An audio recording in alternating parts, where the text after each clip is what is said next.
Hello दोस्तों, अब हम बात करते हैं मेट्रो ब्रांड्स लिमिटेड की, जिसका क्वार्टर 3 का रिजल्ट कंपनी ने आज डिक्लेयर कर दिया है। तो चेक करते हैं कंपनी का क्वार्टर 3 का रिजल्ट कैसा है, पर उससे पहले चेक करते हैं कंपनी के फंडामेंटल्स।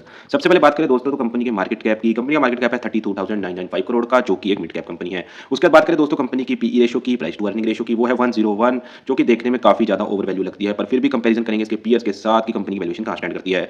उसके बाद बात करें दोस्तों कंपनी की रिटर्न ऑन कैपिटल एम्प्लॉयड, जो कि 24.3%, जो कि एक अच्छी आरओसीई हम कह सकते हैं। उसके बाद बात करें दोस्तों रिटर्न ऑन इन्वेस्टेड कैपिटल आरओआईसी की, वो भी है 20.8%, जो कि एक बहुत अच्छी आरओआईसी हम कह सकते हैं। उसके बाद बात करें दोस्तों प्रमोटर होल्डिंग की, तो प्रमोटर होल्डिंग भी दोस्तों यहाँ पर है 74.2%, जो कि एक अच्छी प्रमोटर होल्डिंग है। उसके बाद बात करें दोस्तों डेट टू इक्विटी की, तो दोस्तों डेट टू इक्विटी यहाँ पे है 0.63, तो कंपनी के ऊपर डेट जरूर है, पर कोई बहुत ज्यादा चिंता वाली बात यहाँ पर नहीं है। ओवरऑल अगर फंडामेंटल्स की बात करूं तो कंपनी के फंडामेंटल्स बहुत ही अच्छे हैं। उसके बाद दोस्तों देखते हैं कंपनी की वैल्यूएशन, कंपेरिजन करते हैं उसके सेक्टर की अदर टॉप कंपनी के साथ। अगर बात करें तो अपने सेक्टर की मेट्रो ब्रांड्स टॉप कंपनी है, और इसका हम कंपैरिजन करते हैं अदर टॉप कंपनीज के साथ। अगर बात करें रिलैक्सो फुटवेयर की, तो उसकी पीई रेशियो है 112.18। अगर बात करें बाटा इंडिया की है, उसकी प्राइस टू अर्निंग है 61.99। अगर बात करें कैंपस एक्टिव वियर की, उसकी है 82.06। और यहीं अगर बात करें मेट्रो ब्रांड्स की, तो इसकी पीई रेशियो है 101.27। तो दोस्तों यहाँ साफ साफ देखने को मिलता है कंपनी की वैल्यूएशन बाकी टॉप कंपनीज के मुकाबले थोड़ी सी यहाँ पर ज्यादा दिखाई देती है। हालांकि बहुत ज्यादा भी नहीं है और बहुत कम भी नहीं है, एवरेज वैल्यूएशन यहाँ हम कंपनी की कह सकते हैं। अगर बात करें दोस्तों बुक वैल्यू की, तो कंपनी की जो बुक वैल्यू है वो पिछले साल के मुकाबले इस साल बढ़ गई है, जो कि 46.58 से बढ़कर 61.56 हो गई है। तो ये भी कंपनी के लिए एक अच्छी बात है। उसके बाद दोस्तों चलते हैं कंपनी के क्वार्टरली रिजल्ट पर, जिसके लिए मेनली हमने ये वीडियो बनाया है। तो देखते हैं कंपनी ने अपने क्वार्टर 3 के रिजल्ट में कैसे नंबर्स पेश किए हैं। तो सबसे पहले बात करें दोस्तों सेल्स की, तो सेल्स दोस्तों पिछले क्वार्टर के मुकाबले इस क्वार्टर में कंपनी की बढ़ गई है, जो कि 556 करोड़ से बढ़कर 636 करोड़ हो गई है, जो कि एक बहुत ही अच्छी बात है। कंपनी ने क्वार्टर ऑन क्वार्टर सेल्स में ग्रोथ दिखाई है। तो देख लेते हैं क्या ग्रोथ के साथ साथ नेट प्रॉफिट में भी ग्रोथ आई है।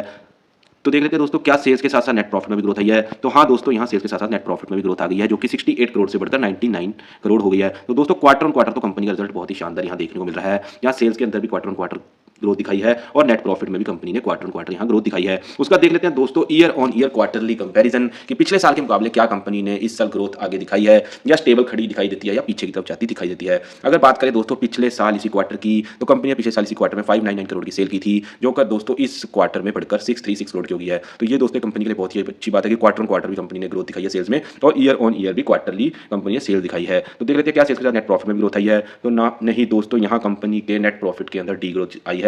पिछले साल कंपनी ने इससे कम सेल में भी 113 करोड़ का प्रॉफिट जनरेट कर लिया था, और इस साल कंपनी ने अपना सेल्स बढ़ाकर भी सिर्फ 99 करोड़ का ही प्रॉफिट जनरेट कर पाई है। तो कंपनी ने कहीं ना कहीं सेल बढ़ाने की कोशिश करी, पर without any discount company sale नहीं बढ़ा पाई, या फिर कंपनी को अपना मार्जिन सेल बढ़ाने के लिए कम करना पड़ा। ये एक चिंता की बात जरूर है कि कंपनी एक साल के बाद भी सेल्स के साथ साथ नेट प्रॉफिट नहीं बढ़ा पाई। तो ओवरऑल बात करें अगर क्वार्टर ऑन क्वार्टर की, तो क्वार्टर ऑन क्वार्टर तो कंपनी ने सेल्स के अंदर भी ग्रोथ दिखाई है, और नेट प्रॉफिट में ग्रोथ दिखाई है। अगर बात करें दोस्तों year on year quarterly sales की, तो सेल्स दोस्तों यहाँ पे जरूर बढ़ा दी है। ये कम से कम अच्छी बात है। कंपनी ने सेल्स अपनी कंपनी की नहीं गिरनी दी, अपने ब्रांड को बाजार में एस्टेब्लिश बना के रखा। पर यही दोस्तों कंपनी को सेल्स करने के लिए प्रॉफिट के अंदर अच्छा खासा यहाँ पर कमी देखने को मिल रही है। तो ये कंपनी के लिए अच्छी बात नहीं है। ओवरऑल अगर बात करें कंपनी के क्वार्टर 3 के नंबर्स की, तो कंपनी का ये एक एवरेज रिजल्ट हम कह सकते हैं, क्योंकि अगर कंपनी प्रॉफिट भी यहाँ बढ़ा लेती ईयर ऑन ईयर और सेल्स भी बढ़ा लेती, तो हम कह सकते हैं कि कंपनी का ब्रांड आगे हल्के हल्के बाजार के अंदर बढ़ रहा है। तो ये कंपनी के लिए चिंता की बात जरूर है।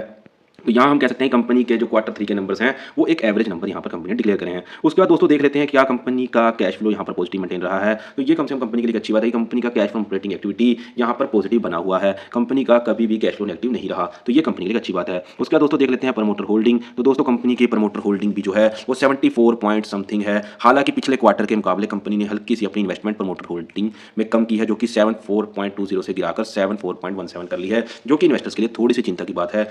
और क्योंकि कंपनी का यहाँ जो क्वार्टरली रिजल्ट है वो भी थोड़ा एवरेज है, वो भी इन्वेस्टर्स के लिए चिंता की बात तो है ही है। ओवरऑल अगर बात करें कंपनी के फंडामेंटल्स की, तो कंपनी के फंडामेंटल्स दोस्तों अच्छे हैं, शानदार हैं। अगर बात करें दोस्तों वैल्यूएशन की, तो कंपनी अपने सेक्टर की टॉप कंपनी है, पर वैल्यूएशन थोड़ी सी ओवर इस समय कंपनी की ट्रेड जरूर हो रही है। अगर बात करें दोस्तों बुक वैल्यू की, तो पिछले साल के मुकाबले इस साल बुक वैल्यू की कंपनी की बड़ी है। उसके बाद बात करें दोस्तों क्वार्टर 3 के नंबर्स की, तो क्वार्टर ऑन क्वार्टर कंपनी का नंबर्स अच्छे हैं, पर year on year company sales तो बढ़ाने में कामयाब रही है, पर प्रॉफिट को बढ़ाने में कामयाब नहीं रही, उल्टा कंपनी का प्रॉफिट कम हो गया है।